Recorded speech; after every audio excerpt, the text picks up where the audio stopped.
함께 나눌 말씀은 요한복음 14장의 말씀입니다. 요한복음 14장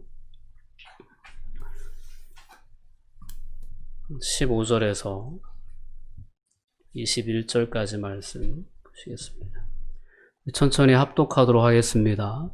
너희가 나를 사랑하면 나의 계명을 지키리라. 내가 아버지께 구하겠으니 그가 또 다른 보혜사를 너희에게 주사 영원토록 너희와 함께 있게 하리니 그는 진리의 영이라. 세상은 능히 그를 받지 못하나니 이는 그를 보지도 못하고 알지도 못함이라. 그러나 너희는 그를 아나니 그는 너희와 함께 거하심이요 또 너희 속에 계시겠습니다. 내가 너희를 고아와 같이 버려두지 아니하고 너희에게로 오리라. 조금 있으면 세상은 다시 나를 보지 못할 것이로되 너희는 나를 보리니 이는 내가 살아있고 너희도 살아있겠습니다. 그날에는 내가 아버지 안에 너희가 내 안에 내가 너희 안에 있는 것을 너희가 알리라. 나의 계명을 지키는 자라야 나를 사랑하는 자니 나를 사랑하는 자는 내 아버지께 사랑을 받을 것이요 나도 그를 사랑하여 그에게 나를 나타내리라. 아멘. 자, 오늘은 성령 강림절입니다. 오늘 요한복음 14장의 말씀을 통해서 우리는 고아가 아니다 라는 제목으로 함께 은혜를 나누려고 합니다. 고아로서 세상을 살아가는 것은 참 어렵죠. 재정적으로도 어렵고 믿고 의지할 누군가가 없다는 그 삶의 현실 자체가 그 삶을 참으로 무겁게 짓누르지 않나 싶습니다. 고아는 늘 두려워하고 염려하고 불안해하는 삶을 살아갈 수밖에 없습니다. 그러나 우리가 육신의 부모를 의지하며 삶을 살아가는 일반 평범한 사람들의 삶의 모습 가운데서는 그와 같지 않죠. 오늘 예수님께서 제자들에게 주신 이 메시지가 오늘 이 시대를 살아가면서 여전히 두려움과 염려 가운데 삶을 살아가는 우리 모두에게 크나큰 위로의 메시지, 또한 힘을 주는 메시지, 그리고 그 모든 두려움과 염려에서 벗어나 평안함을 되찾는 그런 능력 있는 메시지가 될 수 있기를 주님의 이름으로 권면드립니다. 자, 오늘 본문의 말씀은 아주 유명한 말씀입니다. 예수님께서 고별 설교로, 즉 다락방에서 제자들을 앞에 두시고 강론하신 내용이 요한복음 14장에서 16장까지 이 세 장에 걸쳐서 기록되어져 있는 본문입니다. 예수님이 이제 마지막 만찬 자리죠. 이제 그 만찬을 마치시고 나면 겟세마네 동산으로 이동하셔서 기도하시다가 가룟 유다가 데리고 온 대제사장들의 종들에 의해 사로잡히고 바로 그 밤에 재판에 넘겨지십니다. 사내들인 공의회에서 로마 법정으로, 그 헤롯의 관정으로 다시 로마 법정에서 사형 판결을 받으시고 그 다음 날 아침에 십자가를 지고 골고다 언덕을 오르시게 되는 겁니다. 그러니까 예수님이 십자가를 지시기 바로 전날 밤에 최후의 만찬 자리에서 이 말씀을 하셨다라는 것을 기억하시고 여러분들이 본문을 읽으셔야겠죠. 그 만찬의 분위기는 어땠을까요? 상당히 무거웠을 것입니다. 그 만찬 자리까지 오기까지 예수님은 이미 제자들에게 야, 내가 요번에 예루살렘에 올라가면 대제사장들과 그런 종교인들에 의해서 내가 팔리우게 될 것이다. 그리고 나는 십자가에 못 박혀 죽임을 당하게 될 것이다. 그러나 염려하지 말아라. 내가 사흘 만에 다시 살아날 것이다. 라는 말씀을 하셨어요. 만약에 제자들이 사흘 만에 다시 살아나실 것이다 라는 사실에 주목했다면 그렇게 두려워하고 염려하지 않았을지 모릅니다. 그러나 제자들의 눈을 가리운 것은 바로 그 현실, 십자가에 못 박혀 죽임을 당해야 된다는 그 현실에 너무 눈이 가리워졌던 것 같습니다. 여전히 제자들 안에는 그러한 막연한 두려움, 정말일까? 정말 예수님이 십자가에 죽으실까? 그런 어떤 막연한 두려움이 이 최후의 만찬의 자리에 제자들의 마음을 가득 짓누르는 그러한 마음이었을 거예요. 그 제자들의 모습을 보면 예수님이 다 보이시는 거죠. 말은 안 해도 제자들의 그 모습이 평소에 유월절을 지내던 그 모습이 아니고 뭔가 근심에 짓눌려 있는 그러한 모습이라는 걸 아십니다. 그래서 요한복음 14장 1절의 시작을 보면 너희는 마음에 근심하지 말라. 하나님을 믿으니 또 나를 믿어라.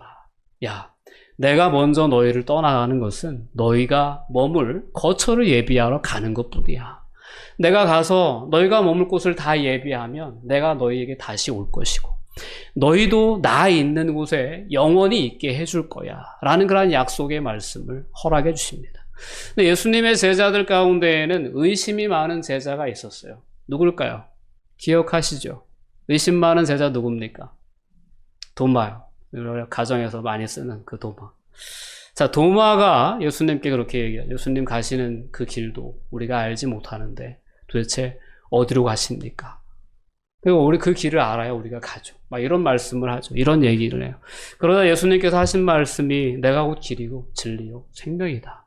나로 말미암지 않고는 아버지께로 올 자가 아무도 없다. 이런 말씀들을 이제 이 다락방 강론에서 이와 같은 분위기 속에서 예수님께서 제자들 안에 있는 두려움과 그 근심과 염려를 아시고 이 주제의 말씀을 하신 거예요. 그러면서 이제 그들에게 주셨던 이 요한복음 14장에 16장까지의 긴 이 다락방 강론의 주제 가운데 가장 핵심이 되는 내용이 있었다면 바로 성령님에 대한 약속이었습니다. 내가 성령을 보내줄 거다. 내가 가면 오히려 너에게 유익하다. 왜 그러냐면 또 다른 보혜사인 성령님께서 너희에게 오실 것이기 때문이다. 이런 취지의 말씀을 하셨어요. 성령님이 너희 안에 오시면, 성령님이 너희 안에 역사하시면 그제서야 너희가 깨닫게 될 것이다. 내가 아버지 안에, 아버지 내 안에, 그리고 내가 너희 안에 있다는 사실을 너희가 깨달아 알게 될 것이다. 라는 그런 약속의 말씀을 주셨다는 거죠. 오늘 우리가 살아가는 이 시대는 성령의 시대입니다. 그 약속은 이미 우리가 20세기 전에 이 땅 가운데 성취되어졌고 그 성령의 역사가 거듭되어 오늘 이 땅에 사는 저와 여러분들에게까지 예수 그리스도의 그 복음이 하나님이 우리를 얼마나 사랑하셨는지에 대한 그 사랑의 이야기가 전해지게 되었던 것입니다. 여러분 하나님을 믿으십니까? 예수님을 믿으십니까? 오늘 본문에 나와 있는 제자들은 그 믿음이 분명하지 않았어요. 그래서 예수님 막상 이렇게 우리를 내버려 두시고 가시면 우리는 어쩌란 말입니까? 이런 어떤 두려움이 있었어요. 그래서 오늘 그 의심 많은 제자 도마 말고 상당히 이성적인 사고방식에 젖어 있었던 또 다른 제자가 있었어요. 그 제자는 빌립이라고 하는 제자입니다. 이 빌립은 요한복음 6장에서도 예수님께서 빈들에서 사람들에게 말씀을 전하시다가 그들에게 먹을 것을 주라고 제자들을 시험하셨을 때 예수님 턱도 없습니다. 우리에게 만약 200데나리온에 되는 그 돈이 있다고 해도 가서 빵을 사올 빵집도 없습니다. 말도 안 되는 소리 하지 마십시오. 이렇게 대답했던 제자가 빌립이었어요. 그 빌립이 뭐라고 얘기하냐면 이런 분위기 가운데서 그런 얘기를 합니다. 예수님, 하나님을 우리한테 보여주십시오. 하나님을 우리한테 보여주면 우리가 믿겠습니다. 이런 얘기를 해요. 그러니까 얼마나 이 다락방 마지막 이제 예수님께서 최후의 만찬을 나누시고 십자가의 길을 가시기 그 직전의 상황이 제자들의 상황이 어떠했는지를 우리가 분명히 알 수 있는 부분이죠. 그래서 나를 본 자는 아버지를 보았거늘 어찌해서 아버지를 보여달라 하느냐. 우리는 너무나도 쉽게 뭔가 보여달라고 요구할 때가 많습니다. 보여주면 내가 믿겠다라고 얘기할 때가 많아요. 근데 하나님은, 예수님은 늘 우리에게 먼저 믿어라. 믿으면 보게 될 것이다. 라고 말씀하십니다. 자, 이렇게 오늘 제자들의 이 두려움과 염려에 눈이 가리워져서 여태까지 예수님이 하신 그 놀라운 역사들을 통해서 예수님이 바로 하나님이심을 분명하게 증거하셨음에도 불구하고 제자들은 하나님을 보여달라. 마치 출애굽기 32장에서 모세가 하나님의 계명을 받기 위해 시내산에 올라갔을 때 이스라엘 백성들이 아론에게 그렇게 얘기하지 않습니까? 우리를 애굽에서 이끌어낸 신을 만들어라. 만들어 달라. 그래서 만든 게 금송아지 아니었습니까? 그런 요구를 하듯이 마치 빌립이 예수님 가셔도 그러면 조건이 있습니다. 우리한테 하나님 보여주십시오. 하나님 보여주십시오. 그러면 우리가 믿겠습니다. 라고 얘기했던 거예요. 근데 잘 보세요. 자, 하나님을 보여준다고 믿는 것이 아닙니다. 믿음의 역사는 정말 우리가 설명할 수도 없고 우리가 이해할 수도 없는 정말 놀라운 역사예요. 근데 그 믿음의 역사가 어디서부터 비롯되냐? 바로 성령의 임재로부터 비롯된다는 것이 오늘 예수님의 약속이었습니다. 예수님께서는 오늘 이렇게 의심 많은 제자들을 상대하시면서 보여주십시오. 그러면 우리가 믿겠습니다. 그랬는데 내가 아버지 안에 거하고 또한 아버지께서 내 안에 계심을 믿으라. 그렇지 못하였거든 행하는 그 일로 말미암아서라도 너희가 나를 좀 믿는 자가 되었으면 좋겠다. 그러니까 이 예수님이 십자가의 길을 가시기 그 직전까지도 제자들에게는 정말 믿음다운 믿음이 없는 상황이었다.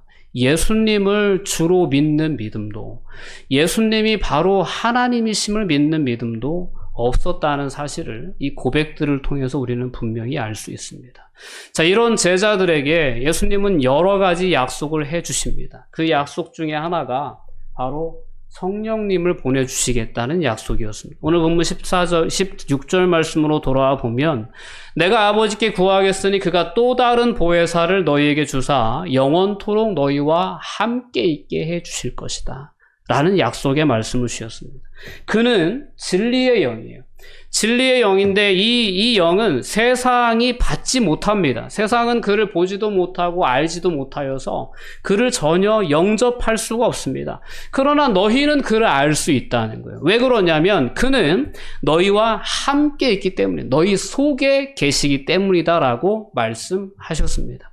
자, 이와 같은 성령을 보내주실 것에 성령의 임재에 대한 약속을 주시면서 더불어 이제 예수님께서 이어서 주신 약속이 있다면 바로 오늘 본문 18절 말씀인데요. 함께 읽어볼게요. 내가 너희를 고아와 같이 버려두지 아니하고 너희에게로 오리라 라는 약속의 말씀이었어요. 내가 너희를 고아와 같이 버려두지 않을 거야. 내가 너희에게 분명히 올 거야. 성령을 보내줄 거야 라는 약속과 이어서 바로 예수님께서는 내가 너희를 고아와 같이 버려두지 아니하고 너희에게 올 것이다. 조금 있으면 세상은 나를 더 이상 보지 못할 것이지만 너희는 나를 보게 될 것이다. 내가 살아있기 때문이다. 그리고 너희도 살아있기 때문이다. 라는 말씀을 하십니다.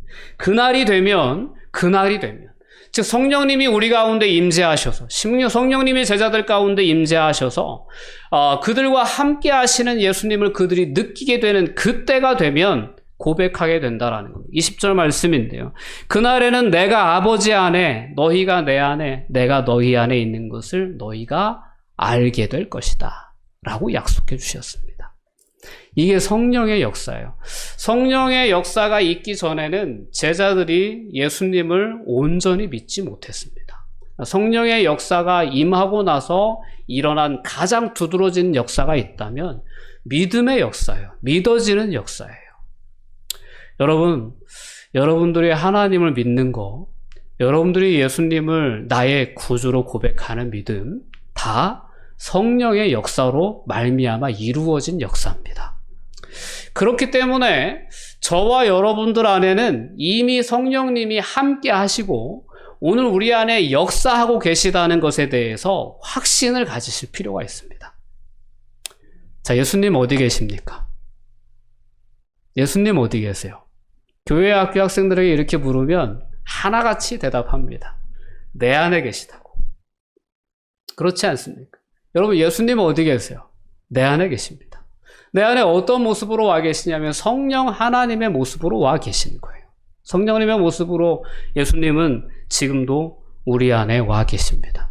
자, 이렇게 불안해하고 또한 염려하고 두려워하는 제자들에게 주신 예수님의 약속의 메시지는 야, 하나님께서 또 다른 보혜사를 너희에게 보내주실 것인데 그 보혜사, 그 성령님이 너희 안에 오시면 그제서야 너희는 알게 될 거야. 내가 아버지 안에 있고 또한 너희가 내 안에 있고 또한 내가 너희 안에 있다는 사실을 성령의 역사를 통해 너희가 분명히 깨닫고 그 확신 가운데 세상을 살아가게 될 거야 라는 말씀을 주신 것입니다. 여러분, 지난주에 우리가 함께 나눴던 말씀을 기억하시는지 모르겠어요. 기억하시는 분 계십니까? 지난주 설교 내용 제목이 뭐였죠? 혹시 기억나나요? 지난주에 설교 영적 예배에 대해서 말씀드렸는데, 자, 우리가 로마서 12장의 말씀을 가지고 그랬어요. 우리가 하나님이 기뻐하시는 거룩한 산 제물로 우리 몸을 하나님께 드려야 된다 라는 그러한 참된 예배, 진정한 예배가 뭐냐, 합당한 예배가 뭐냐, 삶을 통해서, 구별된 삶을 통해서 하나님께 영광을 돌리는 게 진짜 합당한 예배다라는 주제로 말씀을 나눴어요. 근데 이와 같은 예배가 어떻게 가능해지냐라는 겁니다. 바로 이 성령의 역사로 말미암아 가능해집니다. 자, 이렇게 오늘 두려움에 빠져있는, 염려에 빠져있는 제자들에게 주님께서는 이와 같은 성령의 임재에 대한 약속을 주시면서 성령님이 너희 안에 임하시면 그때 너희는 평안해질 수 있을 것이다 라는 약속의 말씀을 주셨어요. 이 성령님이 우리 안에 오셔서 하시는 일을 이 14장, 오늘 요한복음 14장 26절 말씀이 얘기하고 있는데요. 함께 읽어보면 이렇습니다. 보혜사 곧 아버지께서 내 이름으로 보내실 성령, 그가 너희에게 모든 것을 가르치고 내가 너희에게 말한 모든 것을 생각나게 하리라. 아멘. 성령님이 우리 안에 오시면 예수님의 사역을 그대로 느낄 수 있게 생각나게 해 주신다는 겁니다. 특별히 하나님의 말씀이 순간순간마다 생각나고 깨달아질 수 있도록 역사해 주시는 분이 바로 성령 하나님이십니다. 그 성령 하나님의 역사로 말미암아 열매 맺게 되는 것이 바로 평안이라는 겁니다.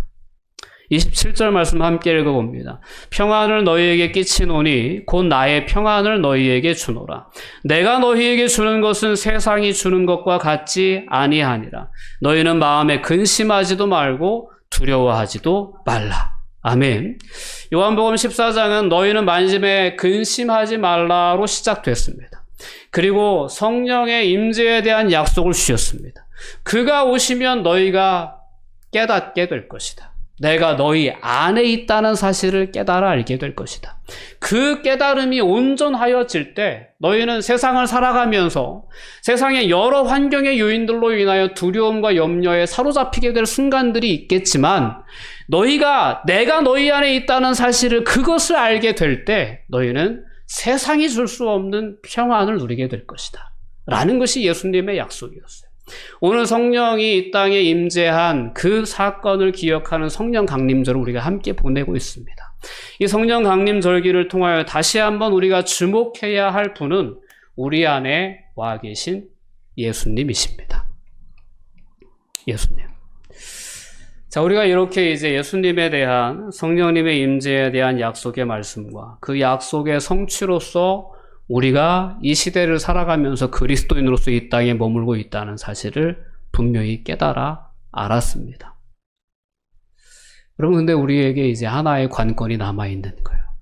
우리 안에 계신 예수님, 그분을 우리가 어떻게 대할 수 있어야 되냐, 그분과 어떤 관계를 맺고 살아갈 수 있어야 되냐라는 부분이 우리의 과제입니다. 오늘 요한복음 14장에 이어서 15장으로 넘어가 보면 요한복음 15장은 아주 유명한 비유가 나오죠. 포도나무의 비유입니다. 예수님은 뭐예요? 포도나무예요. 그럼 우리는 뭐예요? 가지입니다. 가지. 포도나무와 가지의 관계만큼 밀접한 관계는 없어요. 포도나무이신 예수님과 우리와의 관계는 이렇게 친밀한 관계가 되어지는 것이 맞습니다. 성령 하나님의 역사 가운데에서 우리는 예수 그리스도께서 나의 구주이심이 믿어지게 되고, 더 나아가서는 하나님, 내 아버지는 농부라 라고 말씀하신 그 하나님이 나의 아버지이심이 믿어지는 역사로까지 이어지게 됩니다. 그리고 내 안에 계신 그 예수님과 나와의 관계가 포도나무와 포도나무의 가지처럼 밀접한 인격적인 관계를 맺고 있다는 사실을 우리가 깨닫고 세상을 살아갈 수 있어야 합니다. 여러분, 늘 말씀드리는 거지만 누가 지켜보는데 우리가 죄를 지을 수 있어요, 없어요? 없는 거예요. 도저히 그렇습니다. 세상을 살아가면서 정말 보편적인 양심을 지니고 있는 사람들은 누군가 다른 사람들이 보는 앞에서 버젓이 악한 일을 행하지 못합니다. 양심에 화인 맞은 그런 악한 자들은 제외시키고요. 여러분, 우리가 우리 안에 와 계신 예수님을 어떻게 우리가 대하느냐에 따라서 우리가 거룩한 삶을 살아낼 수 있느냐, 우리의 삶을 하나님이 기쁘게 받으시는 거룩한 산 제물로 구별하여 드릴 수 있느냐의 이 성공 여부는 내 안에 와 계신 예수님과 내가 얼마나 친밀한 인격적인 관계를 맺고 있느냐, 여기에 달려 있습니다.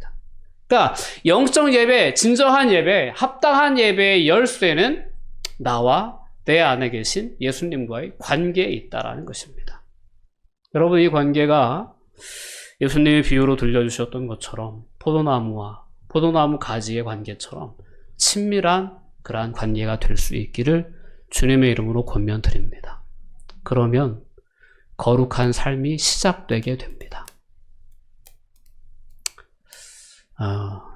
오늘 더우신가요? 좀 많이 피곤하신 것 같아요. 주일 아침부터 많이 이렇게 졸고 계신데 정말 중요한 부분이에요. 정말 중요한 부분. 우리가 늘 확증하고 살아야 되는 부분.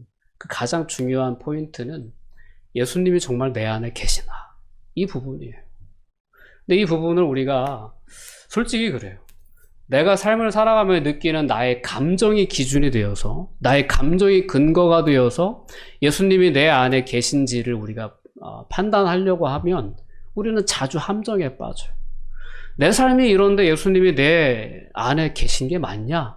이런 삶의 순간들이 왜 없겠어요? 우리 왜 넘어짐의 순간이 없겠어요? 왜 실패의 순간이 없겠어요? 왜 우리의 감정선을 보면 그렇습니다. 우리는 너무나도 쉽게 자주 실패와 절망감에 빠지기도 하고요. 때로는 그 감정들이 깊어져서 우울감에 빠지기도 합니다.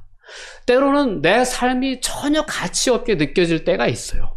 그런 순간에 빠질 때도 있어요. 그런 순간이 되면 누구라도 그렇습니다. 예수님이 내 안에 계시지 않은 것 같이 느껴져요. 근데 그게 맞을까요? 틀릴까요? 대답해봐요, 빨리. 맞아요, 틀려요? 우리의 감정이 예수님이 내 안에 계신 것을 우리가 증명해내는 근거가 될 수 있습니까? 없습니까? 없어요. 없는 거예요. 그러니까 우리가 예수님이 내 안에 계시다라는 것을 확증하고자 할 때 그 유일한 그 확증의 근거가 되는 것은 하나님의 약속의 말씀입니다. 내가 너희와 영원히 함께 하시겠다고 예수님께서 말씀하셨으면 그 말씀대로 우리와 함께 계신 거예요. 어떤 순간도, 어떤 세상의 외력도 예수님과 우리의 사이를 갈라놓을 수 없는 거예요. 이 사실에 대한 확실한 믿음이 우리 안에 있을 때 그제서야 비로소 내 삶에 나와 동행하시는 예수님이 정말 인격적인 예수님으로 나에게 느껴지기 시작하고, 그 예수님이 너무 분명하게 의식되어지다 보니까 마치 우리가 우리의 눈앞에 있는 나의 친구를, 나의 이웃을, 나의 가족들을, 나의 친지를 의식하고 삶을 살아가는 것처럼 그 예수님이 너무 분명하게 의식되어지다 보니까 거룩한 삶을 살아낼 수 있는 삶의 주인공이 되는 거예요. 이것이 우리가 목표하는 신앙 성장의 최고의 목적지입니다. 예수님이 내 곁에 계신 분으로 분명하게 느껴지는 거죠. 더 이상 예수님 앞에 가릴 수도 없고, 또한 가리려고 해도 가릴 수 없다는 그러한 사실을 분명하게 느껴지게 될 때 우리는 예수님 앞에, 하나님 앞에 우리의 삶을 거룩한 산 제물로 드리는 그리스도인이 될 수 있는 겁니다. 여러분, 분명하게 깨달을 수 있기를 주님의 이름으로 권면드립니다. 예수님과의 관계가 그만큼 중요한 거예요. 그래서 이 관계가 바르게 정말 우리가 세상을 살아가면서 맞는 그 인간관계, 인격적인 관계처럼 내 안에 계신 영으로 계신 분이시지만 그분과 인격적인 관계가 세워지게 되면 우리의 삶은 변하지 않을 수가 없어요. 내 언어 습관이 변하고 내 삶의 행동들이 변해요. 사람들을 대하는 나의 삶의 태도가 다 변할 수밖에 없어요. 모든 상황과 형편 속에 대하는 나의 삶의 태도가 바뀌어질 수밖에 없습니다. 우리는 코로나의 상황을 우리가 함께 겪고 있지 않습니까? 우리 권사님 기도한 것처럼 너무 힘들어요. 너무 우리를 힘들게 합니다. 그러나 예수님이 내 안에 계신 것이 우리에게 분명해지면 그 힘든 상황에서도 우리는 주님이 주시는, 세상이 줄 수 없는 거거든요. 세상의 모든 삶의 상황들은 우리를 불안하게 하고 두렵게 해요. 이러한 질병이 주는 그러한 불안한 두려움처럼 말이죠. 세상이 줄 수 없는 그러한 평안을 예수님은 우리에게 주시려고 우리 안에 와 계신다라는 겁니다. 이게 얼마나 놀라운 은혜고 얼마나 놀라운 사랑인지 모릅니다. 예레미야가 얘기한 말씀의 근거에 보면 만물보다 심히 부패한 것이 우리 인간의 마음이라는 겁니다. 근데 그 마음에 예수님이 와 계시기로 작정하신 거예요. 이것이 얼마나 큰 은혜냐 말이죠. 우리의 감정의 근거에서 예수님 내 안에 안 계신 것 같다. 나를 버리셨나 보다. 나를 떠나셨나 보다. 그러한 깊은 좌절과 절망에 사로잡혀 있을 때, 그때 우리가 돌아가야 할 약속의 말씀은 내가 너희와 영원히 함께 할 거야 라는 예수님의 약속의 말씀입니다. 예수님의 약속의 말씀이 예수님이 우리 안에 계시다라는 그러한 사실에 대한 그러한 역사에 대한 분명한 증거가 될 수 있다라는 사실을 우리가 분명히 깨달을 수 있어야 합니다. 에베소서 3장의 말씀 우리 함께 읽어봅니다. 16절 17절 말씀인데요. 그의 영광의 풍성함을 따라 그의 성령으로 말미암아 너희 속사람을 능력으로 강건하게 하시오며 믿음으로 말미암아 그리스도께서 너희 안에 계시게 하시옵고 너희가 사랑 가운데 뿌리가 박히고. 아멘. 오늘 이 본문 가운데 이 에베소서의 말씀 가운데 그의 성령으로 말미암아 너희 속사람이 강건하게 된다. 그리고 믿음으로 말미암아 그리스도께서 너희 마음에 계시게 해야 된다.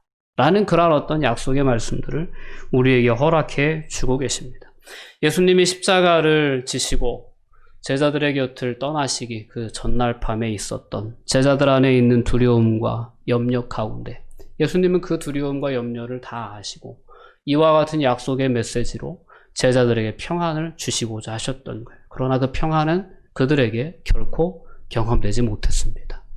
나중에서야 정말 약속하신 성령이 그들 가운데 임하고 나서야 그들은 그제서야 예수님이 하나님이셨음을 고백하게 됩니다.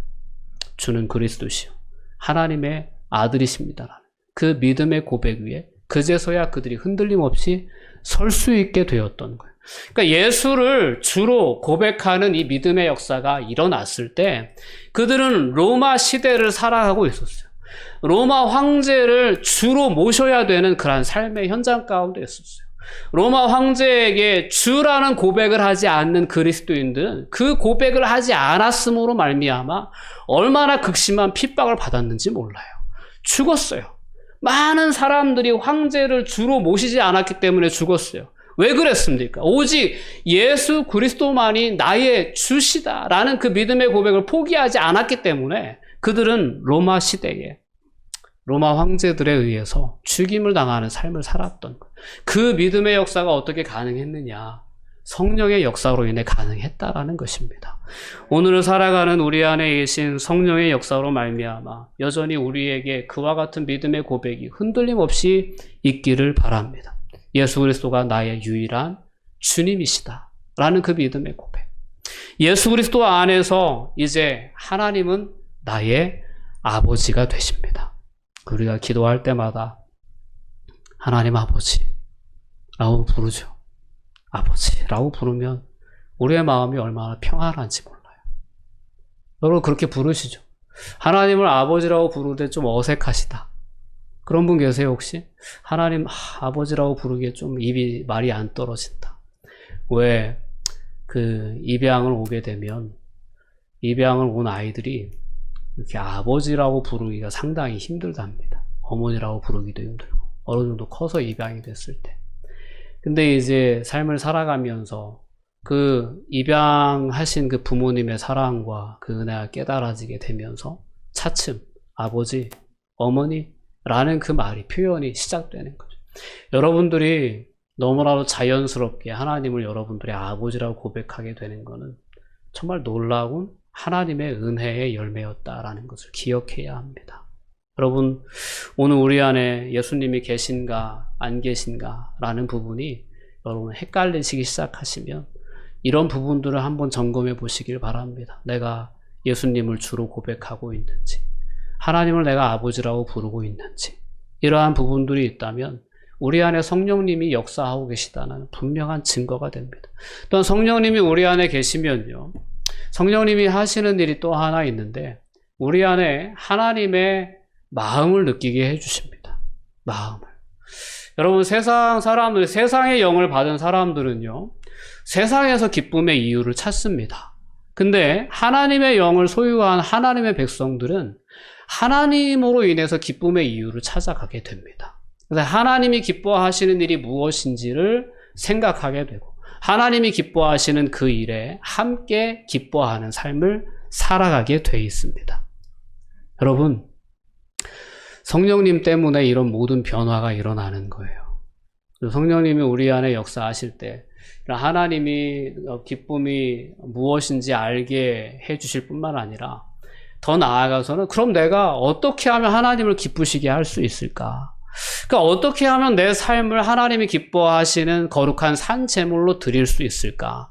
이러한 영적인 고민들을 하게 되는 것도 바로 성령님이 내 안에 계신 분명한 증거입니다. 세상 사람들은 성령을 알지 못하는, 오늘 본문처럼 세상은 능히 그를 영접하지 못한다. 그를 알지 못한다. 성령을 알지 못하는 사람들은 도저히 품을 수 없는 마음이 하나님을 어떻게 하면 내가 기쁘시게 해드릴 수 있을까라는 그 마음이거든요. 이 마음을 여러분들이 품으실 수 있다면 그 역시 성령 하나님의 역사라는 사실을 여러분들이 분명히 깨달을 수 있어야 합니다. 하나님 앞에 헌신하지 못할 때, 때로는 예배의 자리를 우리가 함께 하지 못할 때, 그때 우리의 마음 가운데 찾아오는 그러한 마음의 아픔이 있어요. 근심이 있어요. 이 모든 것이 다 하나님의 마음을 느끼게 해주시는 성령 하나님의 역사입니다. 하나님의 기뻐하심에 함께 기뻐하고 하나님의 아파하심에 함께 아파할 수 있는 그러한 삶으로 우리를 세워주시는 거예요. 이게 얼마나 놀라운 역사입니까? 우리가 하나님의 피조물인데 그저 나의 만족과 유익을 추구하는 삶을 살아갈 수밖에 없는 그런 미물에 불과한데, 그런 우리를 하나님의 마음에 동참하는 자로 우리를 이끌어 주셨다는 거죠. 얼마나 놀라운 큰 은혜입니까? 이러한 은혜를, 역사를 이루시는 분이 바로 성령 하나님이신 겁니다. 그 하나님이 우리 안에 역사하시기 시작하시면 우리에게 하나님께서 은혜로 주신 것들을 다 깨달아 알게 해 주십니다. 하나님이 은혜로 주신 것들을 다 알게 하셔요. 이 고린도전서의 말씀인데 한번 같이 읽어볼게요. 자, 고린도전서 2장 12절의 말씀이에요. 우리 함께 합독해 보도록 하겠습니다. 우리가 세상의 영을 받지 아니하고 오직 하나님으로부터 온 영을 받았으니 이는 우리로 하여금 하나님께서 우리에게 은혜로 주신 것들을 알게 하려 하심이라. 성령님이 우리 안에 역사하기 시작하시면 삶의 감사의 제목이 넘쳐나기 시작합니다. 전에는 은혜인 줄 깨닫지 못했던 삶의 부분들이 하나님의 은혜라는 사실이 깨달아지게 됩니다. 내 옆에 있는 나의 사랑하는 가족들도 하나님의 은혜로 깨달아지게 되고, 나의 직장도 사업장도 별것 아니게 생각되어졌던 모든 삶의 요소들도 하나님의 은혜라는 사실이 깨달아지게 됩니다. 그리고 예배 드릴 때, 찬송 부를 때, 하나님 앞에 엎드려 기도할 때, 때로는 말씀을 읽을 때, 말씀을 들을 때 하나님은 우리에게 은혜를 깨닫게 해주십니다. 그게 다 성령의 역사에 해당하는 부분인 것입니다. 오늘 우리 안에 함께 하시는 성령님의 역사로 말미암아 우리가 이렇게 깨닫게 된 은혜가 너무나도 큽니다. 오늘 성령 강림 절기를 맞아서 특별히 이렇게 성령 하나님에 대한 약속의 말씀, 그분이 우리 안에 어떻게 임재해 계신지, 그분의 임재로 말미암아 우리 안에 되어지는 믿음의 고백들과 깨달아지는 은혜들과 하나님의 마음들에 대해서 우리가 함께 말씀을 나누었습니다. 여러분, 앞으로 삶을 살아가면서 여러분들이 늘 기억했으면 좋겠어요. 그리고 우리 안에 계신 예수님에 대한 확증 가운데 섰으면 좋겠습니다. 그 예수님과 온전히 동행하는 삶을 살아갔으면 좋겠습니다. 그 예수님으로 인하여서 우리의 삶이 거룩하게 구별되어질 수 있는 그러한 믿음의 삶을 살아갈 수 있었으면 좋겠습니다. 그럴 때 우리는 바로 하나님께서, 예수님께서 우리에게 맡겨주신 증인으로서의 삶을 살아갈 수 있게 되는 줄 믿습니다. 사도행전 1장 8절의 말씀은 오직 성령이 너희에게 임하시면 너희가 권능을 받고 예루살렘과 온 유대와 사마리아와 땅끝까지 이르러 내 증인이 되리라 하시니라 라고 말씀해 주십니다. 성령의 역사로 말미암아 우리가 예수를 주로 고백하게 될 때 어떻게 하면 내 삶을 하나님이 기뻐하시는 거룩한 산제물로 드릴지에 대해서 고민하게 될 때, 하나님의 기쁨에 동참하고 하나님의 슬픔에 동참하게 될 때 그제서야 우리는 증인이 될 수 있습니다. 증인이 될 수 있어요. 그제서야 우리는 하나님을 세상에 보여줄 수 있는 축복의 통로로 설 수 있습니다. 그제서야 우리의 삶은 하나님이 기쁘게 받으시는 산 제물로 완성되어지게 돼 있습니다. 여러분, 이러한 하나님의 꿈, 하나님의 거룩한 그러한 소망, 희망이 우리에게 있다는 사실을 우리가 분명히 믿음으로 받아들이실 수 있기를 바랍니다. 로마서 8장 11절을 마지막으로 읽어보도록 하겠습니다. 예수를 죽은 자 가운데서 살리신 이의 영이 너희 안에 거하시면 그리스도 예수를 죽은 자 가운데서 살리신 이가 너희 안에 있는 그의 영으로 말미암아 너희 죽을 몸도 살리시리라. 아멘. 자, 예수를 살리신 이의 영이 우리 안에 있습니다. 그 영으로 말미암아 우리 죽을 몸도 하나님은 살려주실 것입니다. 성령의 역사는 이와 같습니다. 성령의 역사는 이렇게 예수님의 마음을 느끼게 해주시고 예수님의 말씀을 생각나게 해주시고 예수님을 주로 하나님을 아버지로 느끼게 해주신 그런 놀라운 역사입니다. 하나님을 향한 마음의 소원을 품게 해주고 우리의 삶에 허락하신 은혜가 깨달아져서 감사하는 삶을 살게 해주시고 더 나아가서는 예수 그리스도를 살리신 이의 영의 역사로 말미암아 우리 죽을 몸도 살게 될 것을 바라보는 역사로까지 우리의 삶을 인도해 가시는 분이 성령 하나님이십니다. 이 성령 하나님의 임재를 여러분들이 분명히 느끼시고 이 성령으로 와 계신 예수님을 인격적으로 느끼시고 그분을 의식하는 삶을 살아가게 될 때 우리의 삶은 하나님이 기뻐하시는 거룩한 산제물로 하나님 앞에 드려지게 될 것입니다. 예수님이 언제 오실지 아무도 알지 못합니다. 갑자기 도적같이 우리에게 오실 것이다 라고 말씀하셨습니다. 그 예수님 앞에 우리가 정말 온전한 모습으로 서기 위해서는 오늘 이 시간, 오늘 우리의 이 삶의 자리에 나와 함께 하시는 예수님과 온전한 관계를 맺고 삶을 살아가셔야 합니다. 내 안에 계신 예수님을 의식하지 못한 제 삶을 살아가다 보면 예수님의 오심이 너무 당황스러울 수밖에 없습니다. 그러나 내 안에 이미 와 계신 예수님과 친밀한 교제 가운데 우리가 삶을 살아가다 보면 재림의 주로 심판주로 오시는 예수님 앞에 결코 당황스럽지 않은 모습으로 우리가 서게 될 줄 믿습니다. 그와 같은 은혜가 저와 여러분 가운데 있기를 주님의 이름으로 권면드립니다. 기도하시겠습니다. 사랑과 은혜가 충만하신 아버지 하나님, 감사와 영광을 돌려드립니다. 하나님, 저희 안에 계신 예수님, 성령의 모습으로 와 계신 예수님, 내가 너희와 영원히 함께 하시겠다고 약속하신 그 예수님, 그 예수님이 우리 안에 계심을 저희들 분명히 깨닫게 하시니 감사합니다. 그 예수님과 보다 더 친밀한 인격적인 관계 가운데 저희들이 설 수 있도록 붙잡아 주시옵소서.